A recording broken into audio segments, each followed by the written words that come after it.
Hello and welcome to video lecture series in sociology. Today we are going to discuss chapter 2 titled as Cultural Changes from your textbook Social Change and Development in India. This chapter discusses the cultural changes brought about as a result of British rule in Indian society. The chapter is divided into two main sections. First is social reform movement and the second is processes of cultural change. In the first section, we will discuss the nature of changes that social reform movement brought about during the late 19th and early 20th century in India. In the process of social change, we will discuss specific processes that have altered the cultural fabric of Indian society. These processes are a consequence of the structural changes brought about by the British.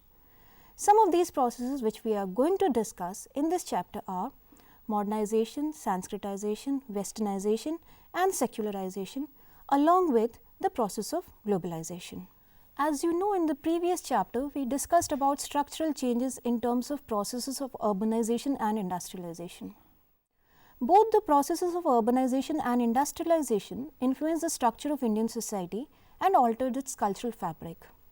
This chapter explores how did it happen. What factors influenced social reform movement and initiated other processes of social change? To begin our discussion on cultural changes, let us start by defining what do we mean by culture. Culture refers to shared aspects of human society including knowledge, language, belief, art, morals, law, practices, rituals, food habits, dressing styles, symbols and customs of any particular group, society or nation. Any change in the established social patterns or norms of behavior is called as cultural change. Culture has two important aspects or dimensions. These are material and non-material. The material is the tangible aspect of culture and it is manifest in the form of artifacts, clothes, food, architecture, etc. Non-material includes intangible aspects of culture existing as values, norms, beliefs and practices that are passed on to successive generations and learned through process of socialization. India was a traditional society. Although India had rich cultural heritage and was repository of knowledge, yet many social evils had plagued Indian society such as caste-based discrimination, dowry, child marriage, sati, etc. There had been attempts in the history to fight these evils, but these attempts remained isolated and discreet. It was the social reform movement in the 19th and early 20th century that played a decisive role in challenging and uprooting some of these evils. It will be interesting to know about some of the earlier reform movements before discussing social reform movements of 19th and early 20th century. Let us look at the reform movement started by the Sufis. Sufis believed in service to humanity was equivalent to service to God. Sufism stressed upon the elements of love and devotion as effective means of realization of God. The ideas emphasized by Sufis are meditation, good actions, repentance for sin, performance of prayer, pilgrimages, fasting, charity, suppression of passions by ascetic practices. In Sufism, self-discipline was considered as an essential condition to come close to God. Rejecting the belief in observation of blind rituals and external conduct, the Sufis laid stress on inner purity and considered devotion as the only means to attain salvation. Sufism also inculcated a spirit of tolerance and compassion among its followers. Another important movement in history is called as Bhakti movement. Bhakti movement started in South India around 7th century and gradually spread to North India by 13th century.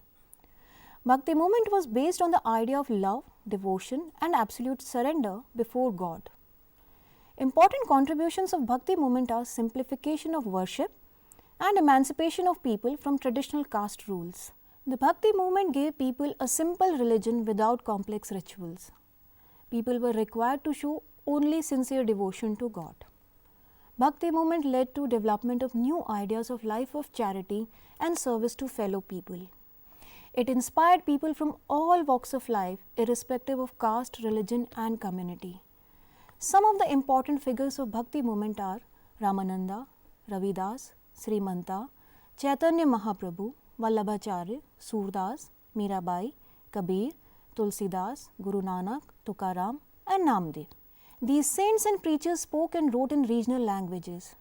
Thus, the Bhakti movement also provided an impetus to the development of regional languages such as Marathi, Bengali and Kannada. Through local languages, these saints made a direct appeal to the masses. Stressing on equality among all, the Bhakti saints condemned the caste system. Bhakti movement also stressed on giving equal importance to women in society. As a result, there was a slight change in the status of women during this time. Although these movements were effective in spreading awareness among masses to some extent, yet it was the social reform movement in early 19th and 20th century that played a decisive role in challenging and uprooting some of these social evils. One may ask that, what was distinct in this movement as compared to the reform movements of the past? Why was this movement more effective? There are three important factors that help us to understand it. These are modes of communication, forms of organization, nature of ideas. Let us discuss these points one by one. About emergence of modern communication. In this era, new technology speeded up various forms of communication. Printing press, telegraph, phone, movement of people and goods through railways helped quick movement of new ideas. With migration and mixing of cultures, people were exposed to modern ideas and they started questioning the tradition. Talking about forms of organization, modern social organizations like Brahmo Samaj in Bengal, Arya Samaj in Punjab were set up. The All India Muslim Ladies Conference, called as Anjuman-e-Khawatan-e-Islam, was founded in 1914. These organizations were effective because they were formal in their functioning. Indian reformers debated about social issues in these forums, in public meetings and media like newspaper and magazines. Translation of writings of social reformers in different Indian languages was also done. For example, Vishnu Shastri published a Marathi translation of Ishwar Chand Vidyasagar's book in Indu Prakash in 1868. Talking about nature of ideas, during this time, new or modern ideas emerged. These ideas emphasized upon liberalism and freedom of individuals. They established value of education. These ideas started challenging inequality in society. An important part was the idea of female education was also debated intensely. The reformers attempted to redefine and restructure traditional roles of women such as wife, homemaker, daughter, and they advocated for widow remarriage. It was seen as crucial for a nation to become modern, but also to retain its ancient heritage by having a self-conscious pride in Indian culture and tradition. It would be interesting to know about the intent and content of social reform movement and social reformers. Let us look at some of the great reformers of 19th and 20th century reform movement. One is Pandita Ramabai. Pandita Ramabai was a social reformer and activist in India. She was born in a Hindu Brahmin family.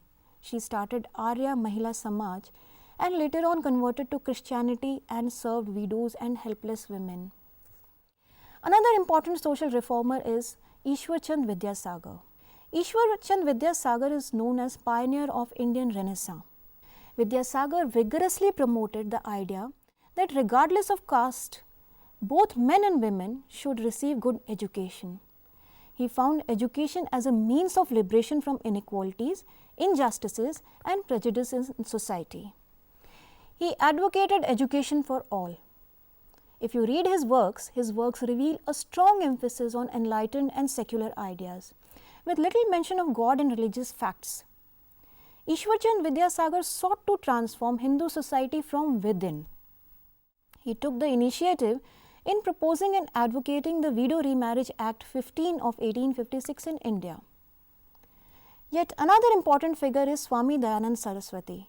Swami Dayanand Saraswati is well known as the founder of Arya Samaj, a Hindu reform movement. Denouncing the idol and ritualistic worship prevalent in Hinduism, Swami Saraswati worked towards reviving Vedic ideologies. He was the first to give the call for Swarajya. India for Indians in 1876, which was later taken up by Lokmanya Tilak. Jyotiba Phule.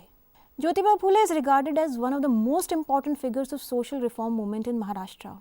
He is also called as the father of Indian social revolution. Jyotiba Phule and his wife Savitribai Phule were pioneers of women's education in India. Phule is well known for his efforts to educate women and lower caste people along with general people. Jyotiba Phule formed the Satya Shodhak Samaj, which means Society of Seekers of Truth, with the main objective of liberating the Bahujans, Shudras and Ati Shudras and protecting them from exploitation and atrocities.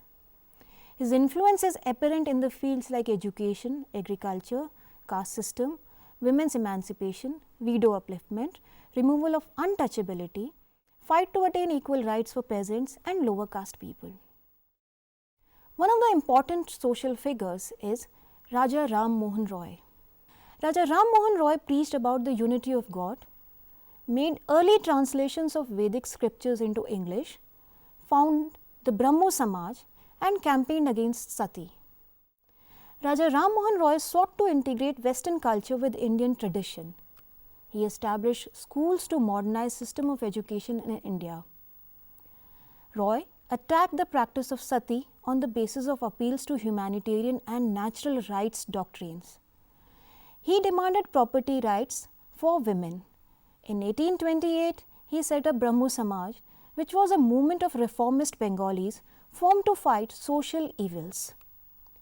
Yet another important figure is Syed Ahmad Khan, also known as Sir Syed.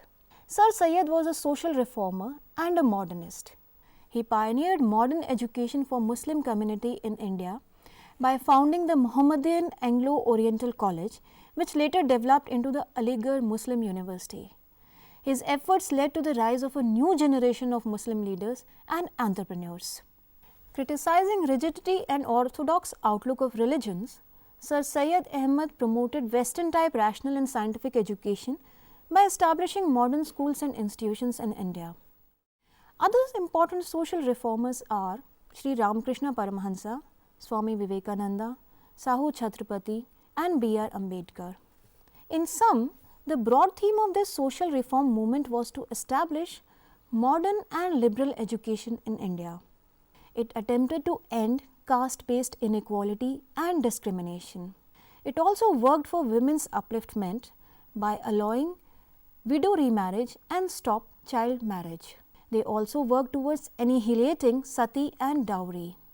The social reformers strongly argued that for a society to progress, women have to be educated. The issue of female education was discussed by advocates of both modern and traditional ideas. Some of them believed that in pre-modern India, women were educated. Others contested this on the grounds that it was limited to only privileged few castes and classes. 19th century reform movement initiated a spirit of questioning, challenging and reinterpretation of tradition. Reformers actively debated about the meaning and worth of tradition and modernity. This period was a period of intellectual and social growth through modern education. The content of new and modern education was to introduce modern and liberal ideas. These ideas were drawn from the writings of European Renaissance, Reformation and Enlightenment. Modern ideas that guided these movements were secular and liberal in their intent, nature and content. These ideas were the core ideas established by modernity. To conclude, let us summarize what we discussed today. We began our discussion by defining what is culture and what is meant by cultural change. We discussed nature of social reform movements in earlier times and discussed about Bhakti and Sufi movements and their core ideals. Subsequently, we discussed social reform movement in late 19th and early 20th century and discussed about what is its nature and why was it more effective as compared to social reform movements in past. We discussed about the contribution of some of the prominent social reformers. In the next lecture, we will start discussing about specific processes of social and cultural changes. Thank you.